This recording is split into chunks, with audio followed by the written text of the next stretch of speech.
Should I tilt it up this way?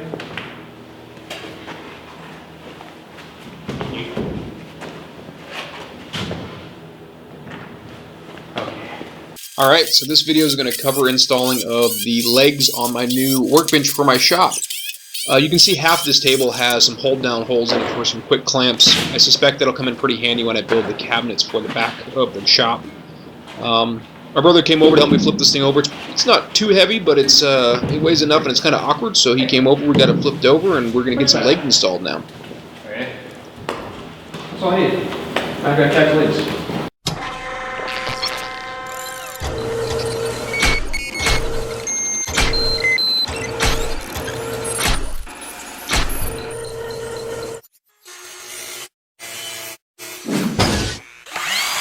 So most of this table has been made out of scrap wood I've had lying around, or extra sheets of plywood that I bought when I was doing some other project. I really haven't gone out and bought anything specifically for this table yet. And I was cleaning up my yard, and I happened to have this piece of header left over from when I was doing the garage doors. And I realized it's a pain in the butt to cut this down and just get a couple of legs out of it. But I have it here, and otherwise I was just going to go throw it on a burn pile. So I'm going to go ahead and see if I can cut it down to the right size and see if we can make it work.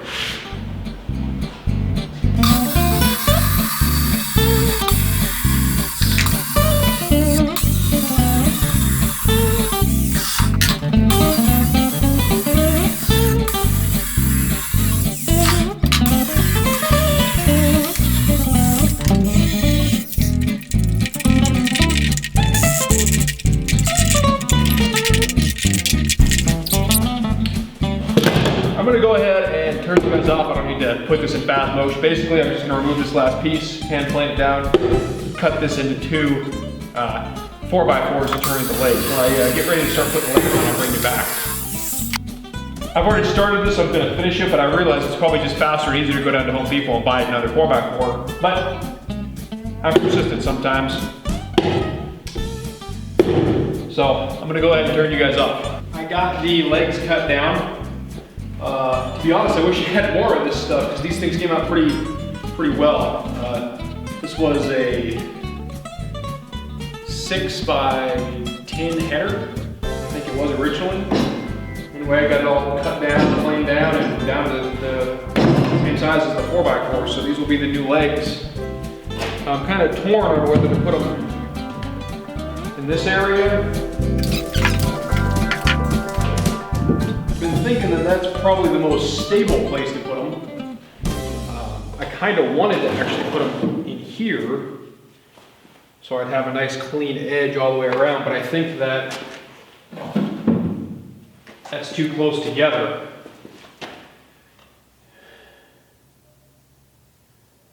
For stability purposes, if somebody were to put something really heavy or lean on this side, and I need to be able to put them in a corner. I'm thinking that I actually should just screw a piece of 2x4 in here and move them over. That's what I'm going to do.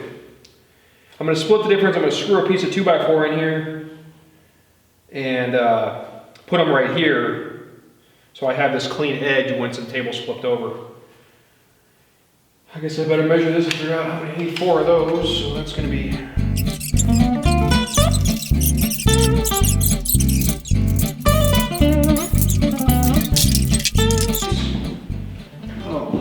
I couldn't have done that better if I wanted to.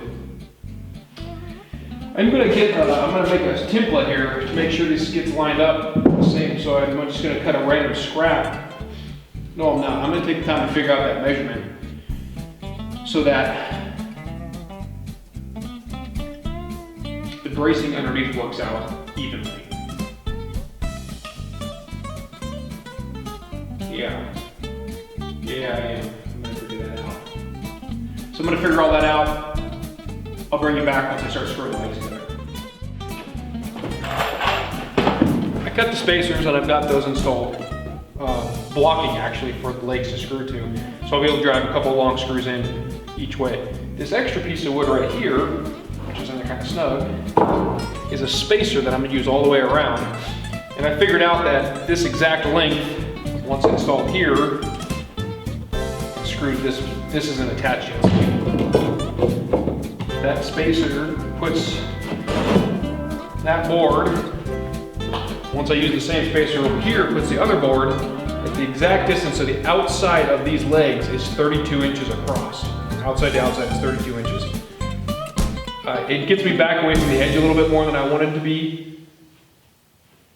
It gets me back so that I'm away from the edge like I want to be, and it gets me out of the inside a little bit more so I have a little more stability on the table. So we'll go ahead and get this thing screwed together and get her flipped over, hopefully here in a few minutes.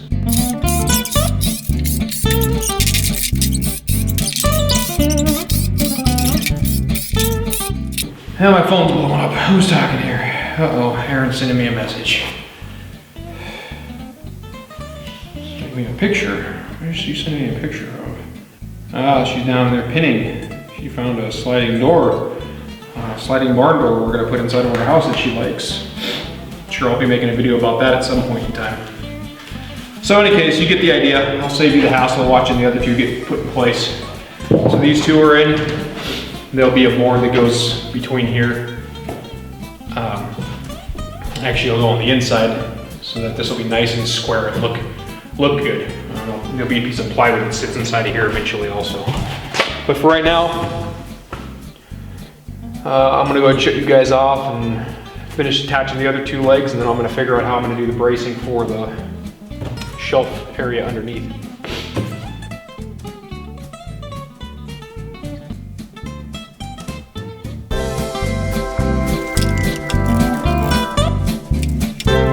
For the legs all done. I'm going to get that up in place somehow. We'll see. There we go. So I already marked the legs. So I know that this is the bottom, but the top in this case will be right at 5 inches from the floor. So I'm going to clamp these up here in place and screw this baby in. And my wife should be up here to help me flip the table over.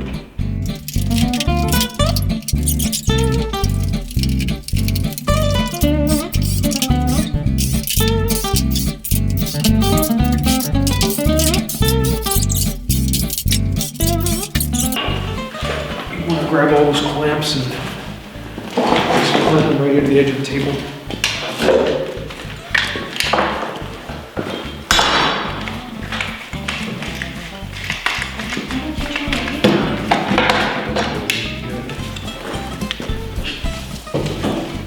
Insulation and the walls and the ceiling won't really do anything.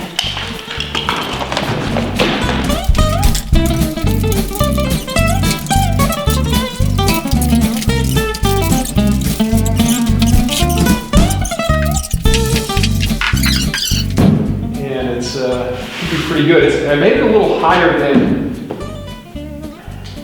I was going to originally, and I just did that tonight on a whim. I can always cut the legs down if I need to, but I think that this height is pretty good. That's pretty cool. I'm excited. Got a good workbench now. Just get some small projects done with.